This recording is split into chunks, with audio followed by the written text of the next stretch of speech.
ГСП онлайн. Городские новости сейчас.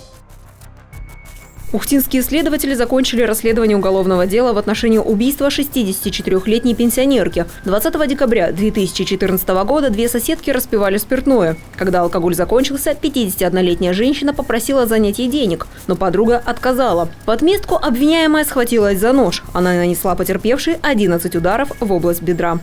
Я-то испугалась, отскочила, за руку ее дернула, нож вот сюда вскочил. Она встала, забрала бутылку пива, баночку пива и удрала.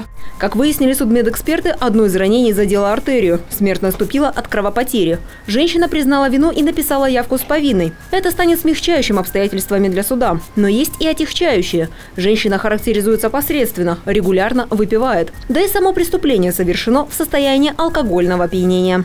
Ей была проведена комплексная психолого-психиатрическая экспертиза, по результатам которой было установлено, что никаких психических отклонений в момент совершения преступления, равно какого-либо физиологического аффекта, обвиняемая не находилась и не проявляла.